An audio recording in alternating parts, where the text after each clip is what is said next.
Welcome to another episode of Management Unplugged by GR, and welcome to another deep dive. Today, we're tackling a question that truly hits home, a question with profound implications for both our lives and the future of our planet.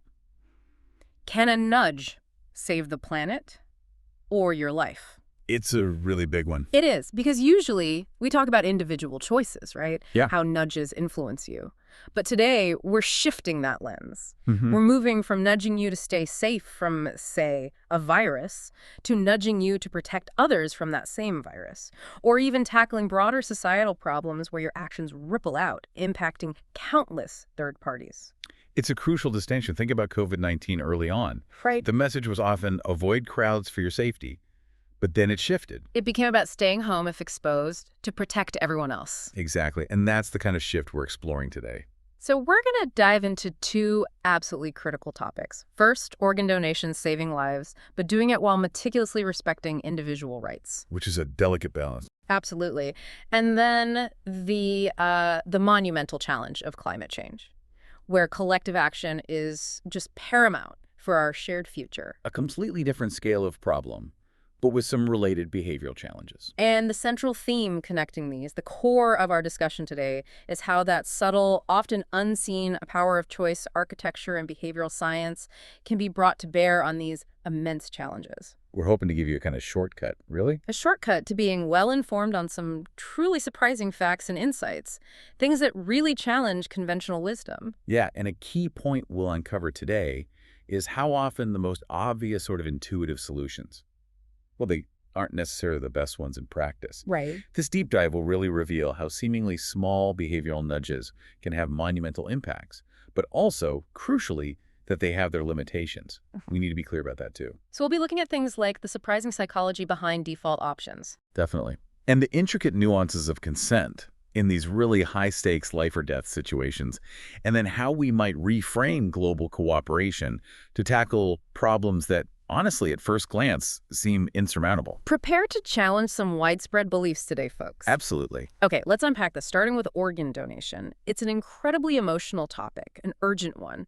And for years, many have assumed a simple default change is the silver bullet. Just flip the switch. Exactly. Switch to presumed consent, meaning you're a donor unless you actively opt out, and boom, more organs, more lives saved. It feels like such an obvious win-win. It seems logical on the surface. But here's where it gets really interesting, because that widely held assumption, well, it isn't necessarily true. The story is much, much more nuanced. And one of the most compelling pieces of evidence that seems to support that simple solution is what's become known as a famous graph in social science. Yes, the Johnson and Goldstein study graph. That's the one. It brilliantly illustrates the power of defaults. It starkly compares organ donor consent rates between countries with presumed consent, the opt-out systems, and those with explicit consent, the opt-in policies. And the findings are just visually arresting, aren't they? They really are. Countries like Austria, operating under presumed consent, showed consent rates soaring over 99%. Almost everyone a donor by default. Very few opting out. 99%. Compared to, say, Germany, an explicit consent nation, where the rate was a mere 12%. Just 12. Wow. So you imagine that visual. One bar nearly touching the ceiling for Austria, another just a tiny sliver for Germany. It's incredibly powerful, very memorable. And the immediate conclusion seems obvious. Absolutely. The immediate intuitive conclusion most people drew, and it's important to stress, even the authors themselves initially thought this was clear. Presumed consent must be demonstrably superior for saving lives. It leads to vastly higher express willingness to donate. It looked like the straightforward, efficient solution. Makes sense. It seems to make sense.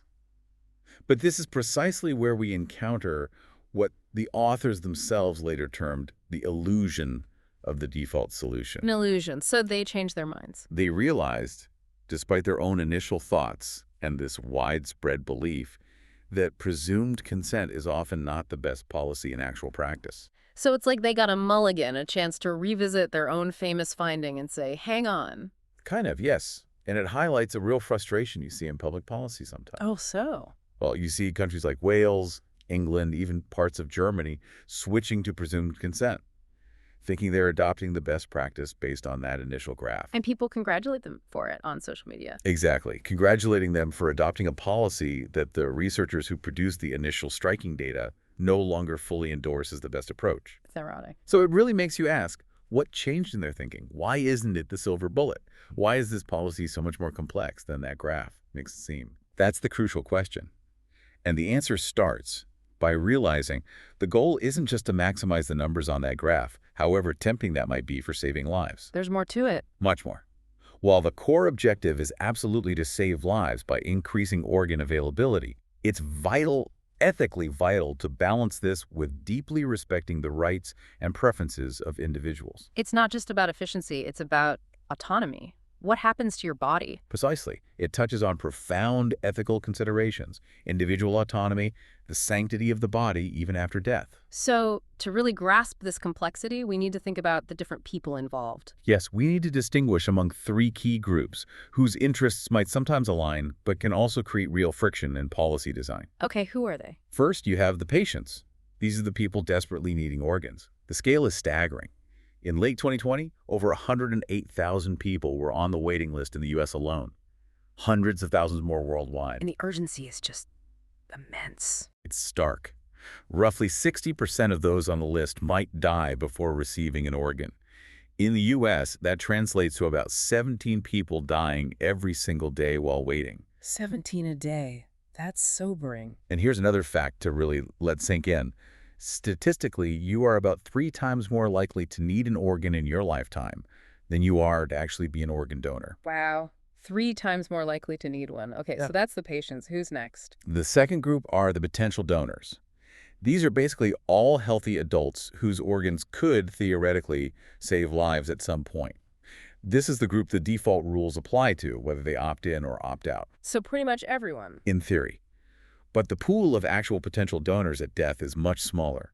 In the U.S., it's estimated around 12,000 to 15,000 brain-dead individuals annually whose organs are medically suitable. Only that many. Relatively speaking, yes. And even then, fewer than 2/3 of those actually become donors.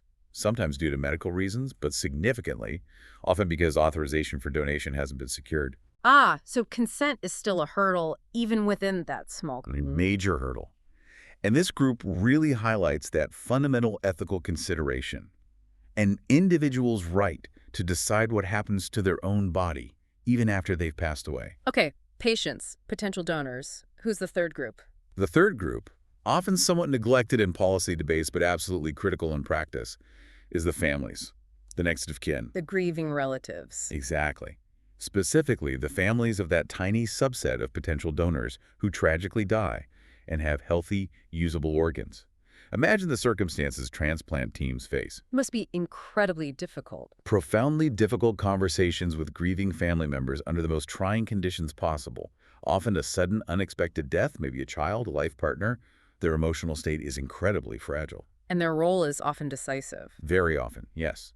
In practice, their wishes carry immense weight, regardless of what the law might technically say. So you've got these three groups. Patients desperate for life, potential donors with rights over their bodies, and grieving families facing an agonizing decision. How do you design a policy that's fair to all of them? Especially when you don't know which group you might end up in. That is the ethical crux of the matter. And it's where a philosophical concept can be surprisingly useful. Oh, which one? John Rawls's idea of the veil of ignorance. Ah, Rawls. Designing rules without knowing your own position. Precisely. Rawls argued a just society would design its policies as if its members were behind this veil, unaware of their own circumstances, rich or poor, healthy or sick, or in our case, whether they'll be a patient, a potential donor, or a family member making that decision. So you aim for a policy that feels fair, that works best, regardless of which role you end up playing. That's the ideal. It forces a consideration of fairness and outcomes for everyone involved. Okay, so with that framework in mind, let's explore the actual policy options and see why presumed consent, despite that initial appeal, often falls short. Right. Let's start with the most aggressive approach, routine removal. Routine removal, that sounds stark. It is. This is where the state essentially asserts ownership over a deceased person's body parts. Organs can be removed without seeking permission from anyone. Wow, does anyone actually do that? Not widely, for obvious ethical reasons. But if the only goal were maximizing lives saved, it would be the most direct route.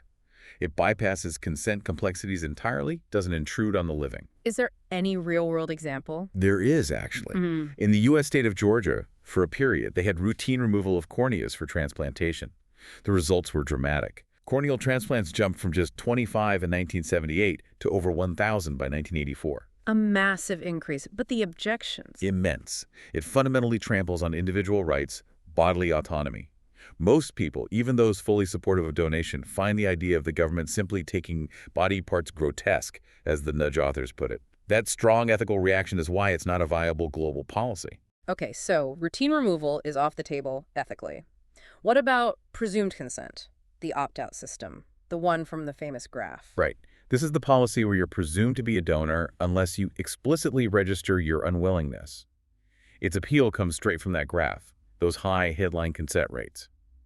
And it seems to respect rights because, well, you can opt out. Seems reasonable enough. What's the flaw? The crucial flaw, and it's a really big one in practice, is that very few countries, if any, implement what you might call hard presumed consent. Hard, meaning families aren't consulted. Exactly.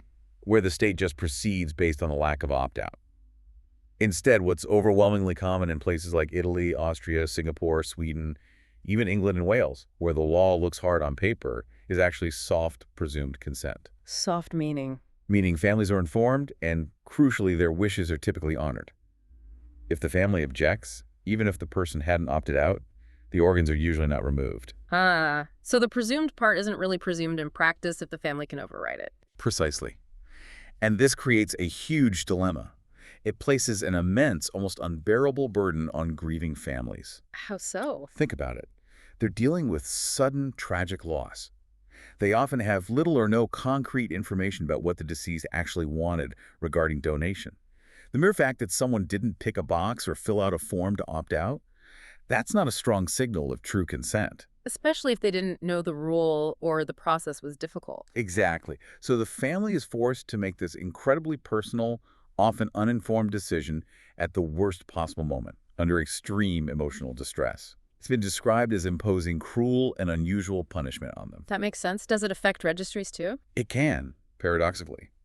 If people think consent is already presumed, why bother actively registering their wishes either way? It can weaken active engagement with the system, making it harder to know what people truly prefer. So the term presumed consent is actually quite misleading then. Very misleading in most real-world implementations. No one's consent is truly presumed if the family retains that effective veto power.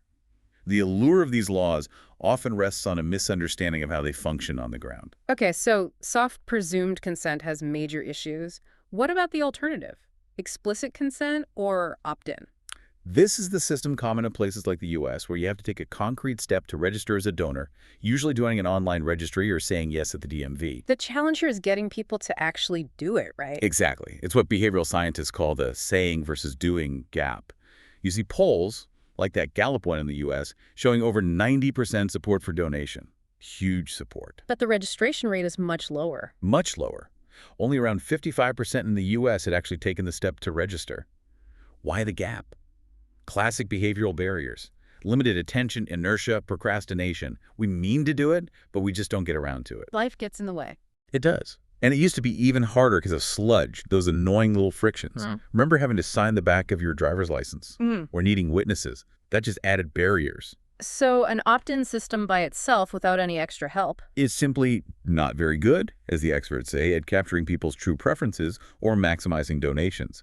It leaves too many willing donors unregistered due to simple inertia. So if presumed consent has these deep flaws in practice and basic opt-in isn't effective enough on its own, what is the most promising path forward? Where does the behavioral science point us? The answer seems to lie in enhancing that explicit consent model with smart nudges. The preferred approach is often called prompted choice. Prompted choice, so still opt-in, but with a nudge. Exactly. It's about enhancing explicit consent with concerted efforts to gently nudge willing donors into actually registering. The goal is to overcome those very human barriers: procrastination, inertia, limited attention. And the first step is always Make it easy. Reduce the sludge. In the U.S. now, you can register online in literally minutes. No more signing licenses or finding witnesses. That friction removal is key. But easy isn't always enough. You need to grab people's attention. Right. That's the prompted part. You need to ask people at the right time in the right place.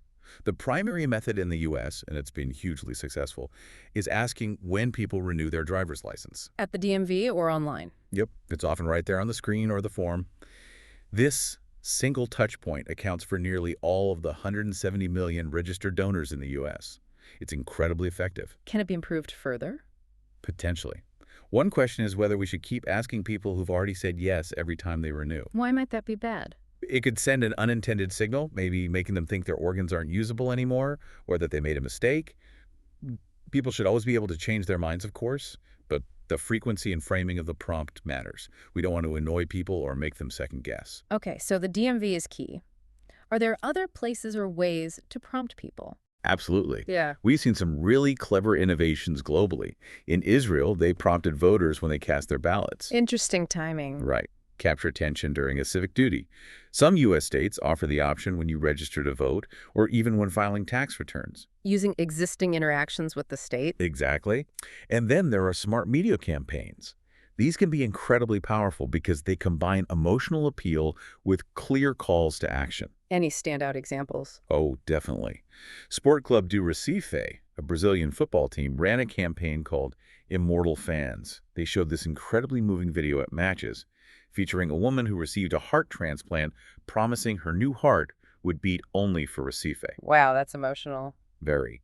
And they encouraged fans to sign up for a donor card with the team logo.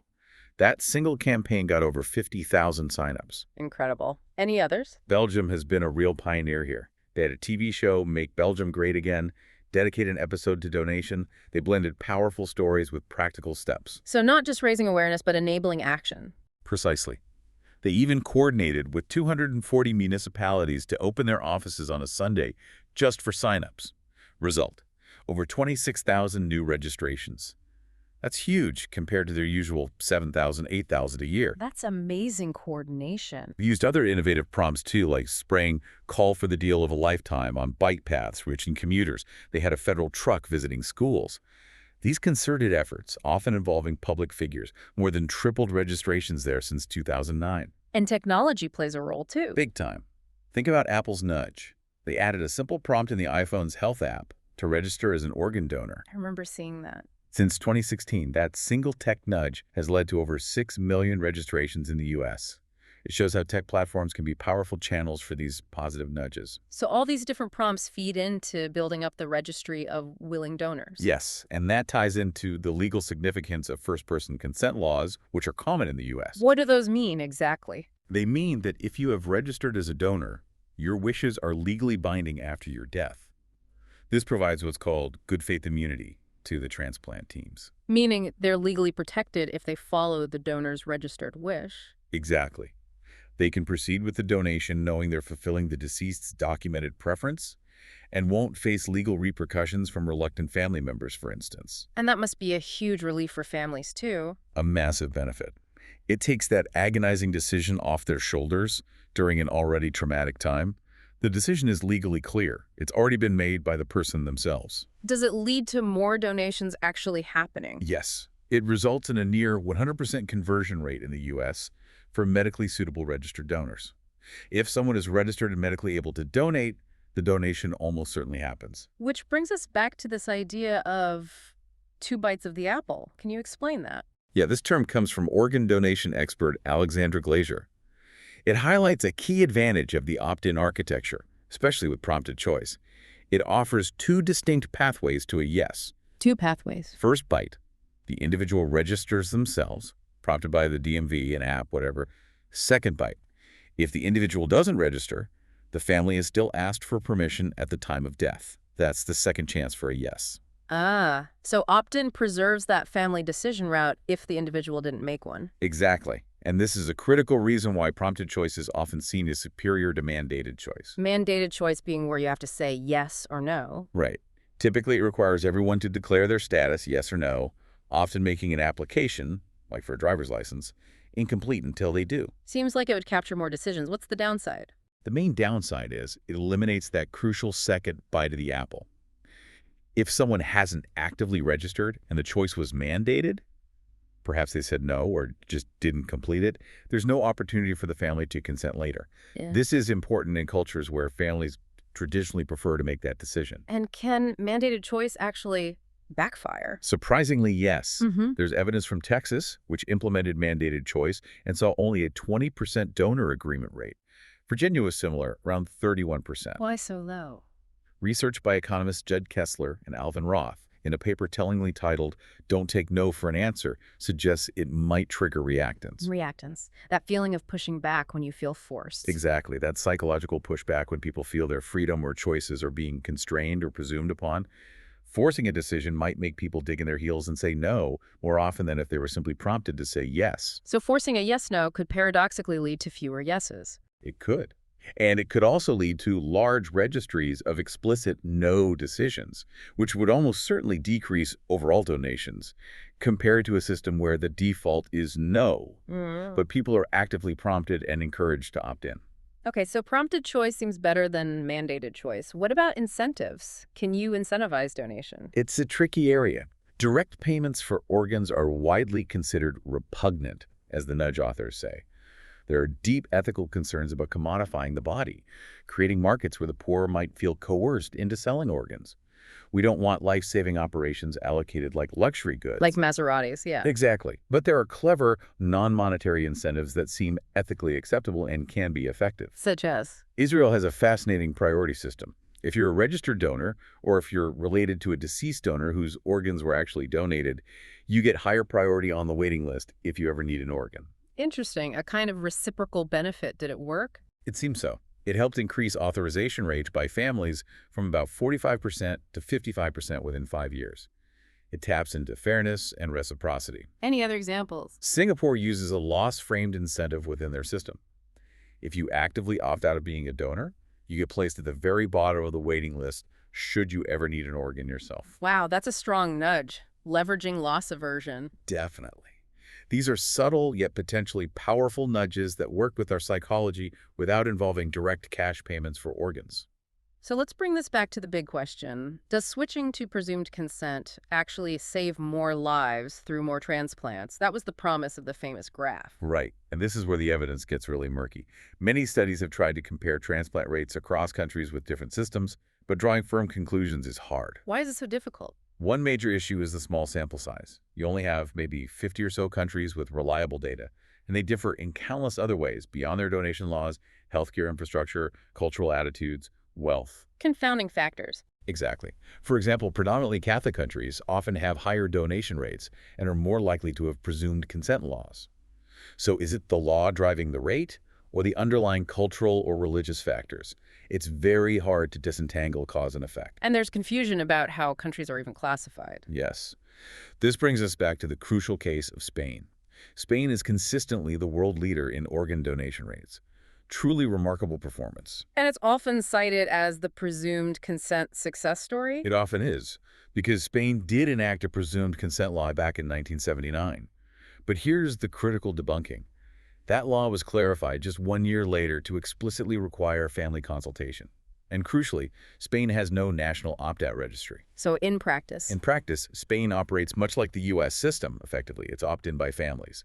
Its phenomenal success has virtually nothing to do with that old, largely symbolic, presumed consent law on the books. So what is the secret to Spain's success then, if not the law? It's what's called the Spanish model. And it's all about infrastructure, organization, and continuous innovation. Rafael Matthijssens, who created their National Transplant Organization, and Beatriz Dominguez-Gil, its current director, are very clear. Success is not due to the law. So what are the key elements? It's things like a dedicated 3-layered transplant coordinator network, specialized physicians in every hospital whose job includes early detection and referral of potential donors. Medical staff are highly trained in how to approach families sensitively. They routinely audit critical care deaths to see if any potential donors were missed. And importantly, hospitals get adequate reimbursement for donation-related costs, removing any financial disincentive for busy hospitals to participate. It sounds like incredibly sophisticated organizational choice architecture. That's exactly what it is. A system designed to make the process smooth, efficient, and supportive once a family has given consent. It's about the operational details, not just the default rule. So if Spain isn't really a presumed consent success, how do opt-in systems like the U.S. actually perform? Quite well, actually. The U.S., using prompted choice opt-in, has one of the highest donation rates globally. Some individual U.S. states, particularly those with strong organ procurement organizations or OPOs, even outperform Spain's national average on a per capita basis. Really? So opt-in can be world-leading. Absolutely. In fact, one statistical estimate suggests that, controlling for other factors, donations might actually be about 27% higher in opt-in jurisdictions compared to opt-out ones. 27% higher. That directly contradicts the simple interpretation of the famous graph. It certainly challenges it. And it raises a serious question about the risks of switching to presumed consent, especially in a place like the U.S. What are the risks? Remember that potential for reactance. That 2019 Gallup poll found that a significant chunk of Americans, maybe as high as 37%, said they would actively opt out if the U.S. moved to presumed consent. 37% opting out. If that figure is even close to accurate, switching could paradoxically lead to a substantial decrease in the potential donor pool, undermining the entire goal of saving more lives. It could backfire badly. So, wrapping up on organ donation, what's the bottom line? The bottom line is that while defaults are powerful psychological tools, they aren't a magic bullet. Simply changing the default rule isn't the answer to every problem, especially when families are inevitably, and rightly, part of the process, which is the reality almost everywhere. The real secret ingredients are elsewhere. Yes. They seem to be robust organizational processes, like the Spanish model, incredibly well-designed, sensitive, empathetic communication strategies for approaching grieving families, and highly effective, dedicated organ procurement organizations, like the Gift of Life Donor Program in Philadelphia, which is a consistent top performer globally, showing the power of great organization within an opt-in framework. So focusing just on changing the law to presumed consent could be a distraction. It could distract policymakers and the public from investing in these more promising and proven paths to saving lives. So the priorities should be: first, learn from and implement the best practices from Spain and other high-performing regions. Focus on that organizational architecture, the training, the family support. Second, keep experimenting. Find new, better ways to prompt more willing people to sign up different locations, creative non-monetary incentives, impactful media campaigns. That's where the real potential for growth likely lies. That's a really powerful analysis. Taking something that seemed simple, change the default, and showing the deep behavioral and organizational complexities underneath. It's a classic nudge story in many ways. Okay, so if that's the story for organ donation, what does this all mean for tackling something even larger, even more complex, something like climate change? It often feels insurmountable. It does feel overwhelming. Yeah. But behavioral science offers some critical insights here too. And frankly, as you said, we need all the help we can get. We're talking about a genuine global crisis. Harmful effects on public health, welfare. Poor countries often hit hardest. But nobody's immune from the risks, the storms, the fires, the rising seas. And we have to acknowledge, adaptation policies are becoming inevitable as the planet warms. Choice architecture can help design better adaptation strategies too, but our main focus here is on mitigation, reducing the emissions causing the problem in the first place. So why is climate change such a uniquely difficult problem from a behavioral perspective? It's almost a perfect storm for our psychological biases. It manages to trigger almost every single cognitive barrier that makes collective action hard. We need to unpack these. Okay, let's go through them. What's the first one? First, present bias. We humans are heavily wired to focus on the here and now, immediate gratification and immediate problems. Climate change. Its most severe risks have often been framed as decades away, problems for future generations. While we have bills to pay now. Exactly. It contrasts sharply with something like COVID, where the threat felt immediate, the deaths were happening daily. Many leaders and voters still implicitly treat climate change as tomorrow's problem. Yeah. And future generations, of course, don't vote. Okay, present bias. What's next? Second, salience, or rather lack of it. We see smog. We dislike dirty water. Visible pollution prompts action. But greenhouse gases, carbon dioxide, methane, they're invisible. Out of sight, out of mind. Largely, yes. If you can't see the pollution from your car or your heating system, it's harder to feel alarmed about it, even if the long-term consequences are devastating. Makes sense. Third factor. Third, there's no specific villain. Think about terrorism. After 9/11, there was an identifiable enemy, Osama bin Laden. That helped mobilize public opinion and resources, driving an aggressive response. Climate change doesn't have a face like that. No, it's this diffuse, faceless problem. It's the cumulative result of actions by billions of people, essentially, all of us, over a very long period. Even though, arguably, Climate change poses a far greater long-term threat than terrorism in terms of potential lives lost and societal disruption. The lack of a clear villain makes mobilization harder. Okay, present bias, lack of salience, no villain. What else? Fourth, the nature of the harms. Probabilistic harms. It's easy to see cause and effect when one person hits another, but with climate change, the links are often statistical, probabilistic. Like, did climate change cause this specific hurricane or wildfire? Exactly. Yeah. While climate science is getting much better at attribution, showing that climate change makes such events more frequent and more severe, it's still hard for the average person to definitively blame one particular storm or fire solely on climate change. That ambiguity hinders public mobilization and, unfortunately, is often exploited by those seeking to downplay the risks. Right. And the fifth factor. Fifth is loss aversion. We humans feel losses much more acutely than we feel equivalent gains. Reducing emissions often requires immediate tangible costs, called a climate tax, higher prices for energy, changing lifestyles. These register as immediate losses. And the gains are? The gains avoiding future climate damages feel distant, uncertain, spread out. So that immediate certain cost of action feels much more painful psychologically than the potential future benefit of avoiding larger but less certain losses. So those 5 make it incredibly hard already. Are there other problems too? Yes, layered on top of those are at least 2 more big ones. First, a fundamental lack of clear feedback. Meaning, individuals don't see the direct environmental consequences of most of their actions. Turning your thermostat up a degree, choosing beef over chicken for dinner. No. The resulting emissions are invisible, delayed, diffuse.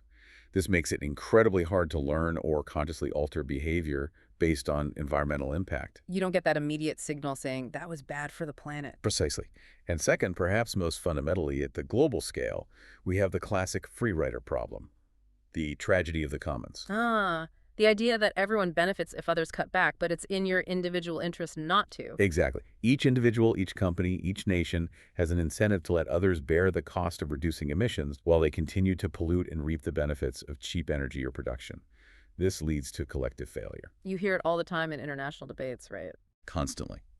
Why should we scale back if China and India aren't doing enough? Or from the other side, why should we hamstring our development when the rich countries caused this problem over centuries with their emissions? It's a really wicked version of the commons problem. Extremely wicked, because of the sheer scale, the gravity of the consequences, and the time lags involved. The standard remedies for commons problems are usually either coercion, some kind of binding agreement with punishment for violations, or building shared norms and trust, which takes a lot of time and effort, especially globally. And this ties into how social scientists study cooperation, doesn't it, using games? Yes, exactly. The public goods game is a classic experimental tool to understand these dynamics. First, let's define a public good. Great. Paul Samuelson, a Nobel laureate in economics, defined them as goods that are non-rivalrous, meaning one person's consumption doesn't diminish another's, and non-excludable, meaning you can't stop anyone from benefiting once the good is provided. Like clean air or national defense. Perfect examples. Your breathing clean air doesn't stop me from breathing it, and we can't easily exclude someone within the country from the protection of national defense. So how does the game work? And what does it tell us about humans versus econs? Right. In traditional economic theory, those perfectly rational, purely selfish econs would contribute nothing to a public good. Why pay if you can get the benefit for free when others pay? This leads to the good being underprovided. But real humans aren't purely selfish econs. Thankfully, no. Humans are generally less selfish. In typical public goods experiments, people voluntarily contribute about half their endowment on average in the first round. That's the good news. So describe the game setup. Okay, imagine 10 anonymous players. Each gets, say, $5. They have a choice. Keep the money or contribute some or all of it to a central public good pot.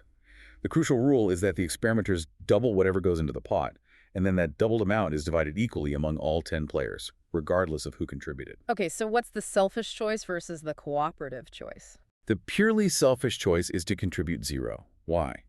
Because for every dollar you put in, it gets doubled to $2, then divided by 10 players, so you only get 20 cents back. You lose 80 cents for every dollar you contribute. But everyone else gets 20 cents from your dollar, too. Exactly. So from a purely individual mathematical perspective, contributing costs you money. But the cooperative choice is for everyone to contribute their full $5. What happens then? If everyone contributes $5, the pot becomes $50. The experimenters double it to $100. Then that $100 is divided equally among the 10 players. So everyone walks away with $10, doubling their initial stake. So it's a clear dilemma. Act selfishly, and you guarantee keeping your $5, plus a bit from others.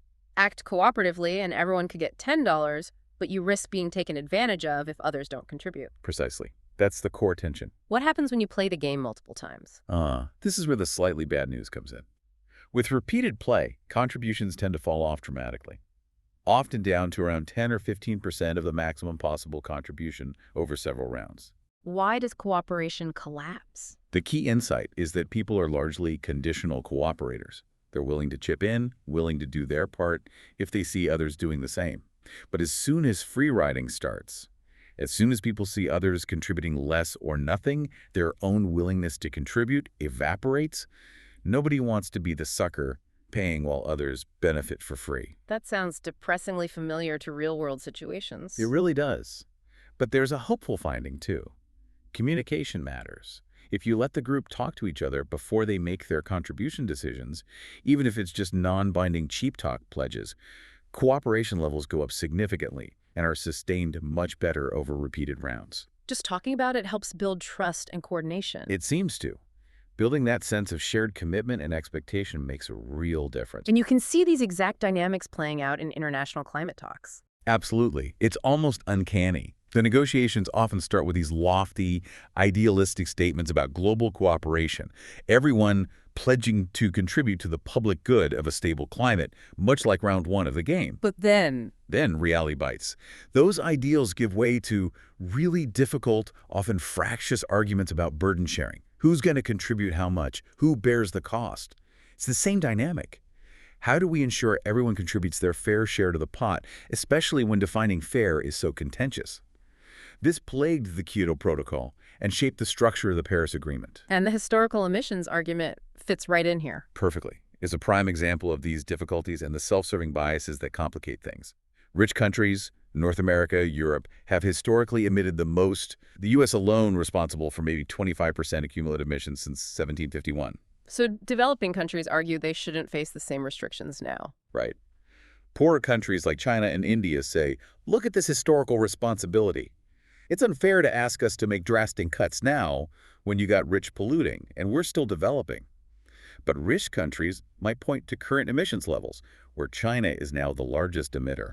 Each side has a view of fairness that benefits them. Exactly. It's like trying to divide assets in a messy divorce. Everyone feels their own perspective on fairness is completely justified, which makes finding common ground incredibly hard. These self-serving biases are a major barrier in negotiations. Given this tendency for cooperation to break down due to free riding, is there a mechanism that behavioral economics suggests could help sustain it? Yes, there is a powerful one, again drawn from experiments by researchers like Ernst Fehr and Simon Gechter. It's the punishment mechanism. Punishment? How does that work in the game? They modify the public goods game to allow players, after seeing everyone's contributions, to spend some of their own money to punish other players by reducing their earnings. Punish the free riders. Typically, yes, and the results were striking. Allowing for punishment dramatically increased cooperation levels and sustained them near the maximum possible over repeated rounds. Even though punishing costs the punisher money, rational econs wouldn't do that. Econs wouldn't. It's costly and yields no direct personal financial benefit. But humans do punish. We have a strong sense of fairness and a willingness to enforce social norms, even at a personal cost. It's not necessarily about vengeance, it's about signaling that free riding is unacceptable and won't be tolerated, which ultimately benefits the group by maintaining cooperation. So this provides a behavioral justification for things like sanctions or penalties in international agreements. It provides a very strong behavioral underpinning for concepts like climate clubs, an idea championed by Nobel laureate William Nordhaus. Climate clubs sounds a bit gentle. The name might sound a bit cute, as Nordhaus acknowledges, but the concept is serious and grounded in this social science. The idea is that nations voluntarily join a club. Like a tennis club. Sort of. There are benefits to being in the club, maybe preferential trade, shared green technology, coordinated policies, and there are rules specifically. Members commit to taking meaningful action on emissions. like implementing a minimum carbon price. And the punishment mechanism. That's the key. Yeah. Non-members or members who fail to follow the rules face punishment from the club members. This could take the form of tariffs on imports from non-compliant countries, essentially making it costly not to participate and cooperate. So it uses trade policy as the stick to enforce climate commitments. Exactly. It provides a plausible mechanism for making international agreements like the Paris Agreement, which relies on voluntary, nationally determined contributions, more robust and enforceable over time. It acknowledges the need for both cooperation, the club benefits, and coercion, the penalties for noncompliance, to overcome the free rider problem. Okay, so assuming nations do commit, perhaps within a climate club framework, how do they actually achieve the emissions cuts internally? What are the tools? Well, ideally, the starting point involves getting the incentives right. There's an overwhelming consensus among economists on this. If we're emitting too much greenhouse gas, it's because it's too cheap to do so. We need to make decision makers, individuals, companies face the true costs of their pollution. Make the polluter pay. Essentially, yes. That creates the incentive to find ways to reduce pollution. If polluting is costly, people will find ways to do less of it. And the two main economic approaches are? Broadly, taxes or penalties on emissions, the most discussed being a carbon tax, which sets a direct price per ton of CO2 emitted and lets the market figure out how to reduce emissions most cheaply. Or cap-and-trade systems. Cap and trade, set a limit, then let companies trade permits. Right. You set an overall cap on total emissions for a sector or economy, issue a limited number of permits or rights to pollute, adding up to that cap, and then let companies buy and sell those permits amongst themselves. Those who can cut emissions cheaply will do so and sell their spare permits. Those for whom it's expensive will buy permits. Both aim to put a price on carbon, just in different ways. Exactly. There are ongoing debates about which is better in practice. Taxes offer price certainty, cap and trade offers quantity certainty, but the underlying principle of making pollution costly is the same. Let's focus on green taxes, like a carbon tax. What are the advantages, especially from a behavioral angle? Well, first, they genuinely alter behavior over time. Think about Europe again. They've had high fuel taxes for decades. What's the result?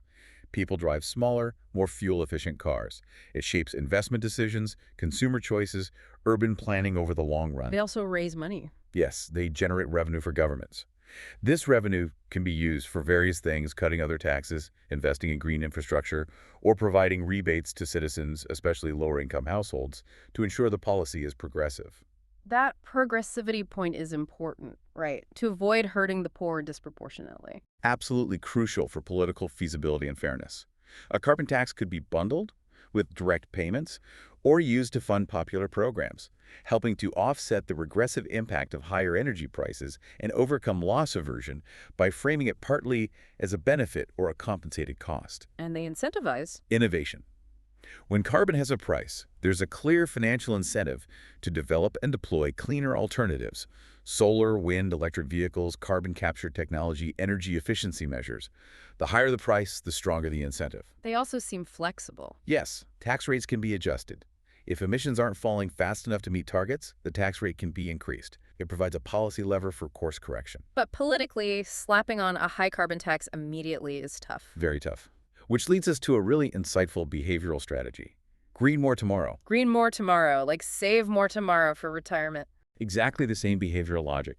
Instead of imposing a high, politically painful tax now, you start with a relatively low, more acceptable tax. But, and this is key, you simultaneously commit to gradual, predetermined increases in that tax over time. How does that leverage behavioral science? It cleverly works with present bias and loss aversion, rather than fighting against them. The immediate pain, the initial low tax, is minimized, making it easier to accept now. The larger costs are pushed into the future, which we tend to discount. People are generally more willing to accept future commitments than immediate sacrifices. Like politicians raising the retirement age years in advance. Precisely. It's politically easier because the impact isn't felt immediately. Green more tomorrow applies that logic to climate policy. Is there a real-world example of this working? Sweden is the poster child. They currently boast the world's highest effective carbon price, around $130 per metric ton. But they didn't start there. They introduced it back in 1991 at a much lower rate, around $28, and then gradually increased it over 3 decades. And the results in Sweden? Pretty remarkable. Between 1990 and 2017, Sweden's real GDP grew by 83%, while its greenhouse gas emissions decreased by 27%. They showed you can decouple economic growth from emissions, and the gradually increasing carbon price was a key driver. That's compelling. Is there anything else about how people perceive these taxes? Yes, another crucial insight is that people's response isn't just about the price level. It also depends on why they think the tax exists. If a tax is clearly understood as being necessary to address a serious problem like climate change, people are more likely to accept it and respond to it by changing their behavior.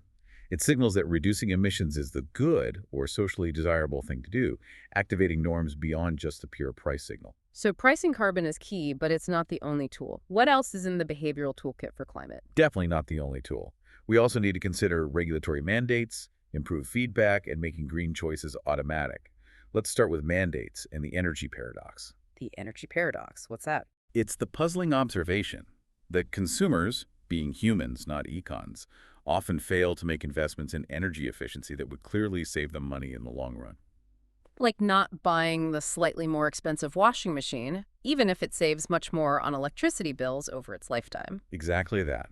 We underinvest in efficiency due to things like high upfront costs, loss aversion, complexity, lack of salience of future savings, and present bias. We just don't adequately account for those long-term energy savings when making the purchase decision. So what's the implication for policy? The implication is that regulatory mandates things like minimum fuel efficiency standards for cars, CAFE standards in the U.S., energy efficiency standards for appliances, like refrigerators or air conditioners, or building codes requiring better insulation can actually generate large economic benefits for consumers themselves, quite apart from the environmental benefits. Because they force people to buy more efficient products that save them money. Yes. While economists traditionally dislike mandates, viewing them as inflexible command and control policies and preferring market-based incentives like taxes, the behavioral argument is stronger here. Nudges like energy labels help, but they might not fully overcome consumer inattention and biases. So mandates can be surprisingly effective, potentially yielding benefits that outweigh even purely economic incentives because they overcome these persistent behavioral failures. Okay, mandates can work despite traditional economic objections. What about feedback and information? This is another huge area where behavioral science offers low-cost, high-impact solutions. The core problem, as we discussed, is that the environmental costs of pollution are hidden, while the costs we do see, the price at the pump, the monthly utility bill, are very salient, but don't reflect the full picture. So we need to make the hidden costs more visible. Exactly. Improve feedback and disclosure. Often this is inexpensive, but can be a surprisingly strong motivator for both individuals and firms. Any examples of successful information nudges? A classic success story is the Toxics Release Inventory, TRI, in the U.S. What was that? It was a law passed in 1986, partly in response to the tragic Bhopal chemical disaster in India. Initially, it was seen by many in industry and even government as just a burdensome bookkeeping measure. It simply required companies to publicly report the amount of certain toxic chemicals they released into the environment. Just report, no mandate to reduce. No mandate to reduce specific amounts. But the effect was dramatic. The public disclosure spurred large, voluntary reductions in toxic releases across the U.S. Ow. What was the mechanism? Transparency created accountability. Environmental groups, NGOs, and the media used the publicly available TRI data to create what amounted to an environmental blacklist, naming and shaming the biggest polluters in local communities. Bad publicity as a motivator. A very powerful motivator. Companies face bad press, potential damage to their reputation, maybe even lower stock prices. This social nudge created a strong incentive for them to clean up their act and reduce emissions simply to get off that list. It turned information into a powerful force for change. So could we do something similar for greenhouse gases? That's the logical next step. A comprehensive greenhouse gas inventory, GGI, requiring disclosure by all significant emitters, power plants, industrial facilities, maybe even large agricultural operations. Making emissions transparent. Yes. Increase transparency, allow precise tracking of who's emitting what and whether emissions are going up or down. Governments could then respond legislatively if needed, but crucially, interested groups, investors, activists, communities would inevitably highlight the largest emitters and put pressure on them to reduce. Are we doing this already? To some extent. The Paris Agreement requires national inventories. The U.S. EPA started a mandatory reporting program in 2011 for large emitters, and there are voluntary programs like the Carbon Disclosure Project, CDP, where many companies report their emissions. Has it had the same impact as the TRI? Not quite the same dramatic, immediate impact, perhaps. One reason might be salience again, greenhouse gas, just sounds less immediately scary or threatening to the public than toxic chemical. But that perception is rapidly changing as the impacts of climate change, like extreme weather, become more visible and personally felt.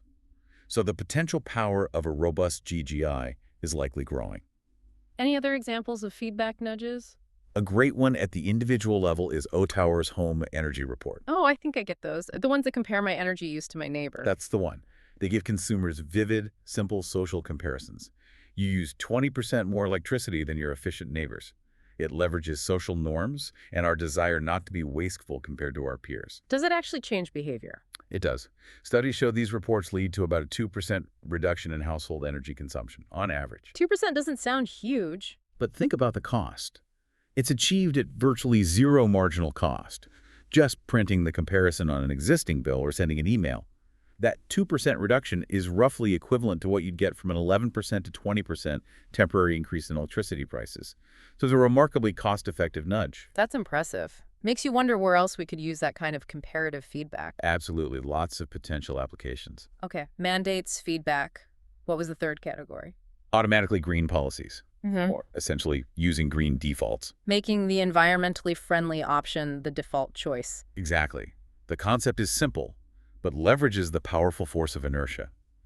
We tend to stick with the default option unless we have a strong reason to change. Examples. Simple things like motion detectors that automatically turn lights off in empty rooms. The default becomes off. Mm-hmm. Or office thermostats that default to energy-saving temperatures, requiring active effort to make them less efficient. How does this work psychologically? It primarily leverages inertia and status quo bias, but it also acts as a powerful implicit signal or recommendation.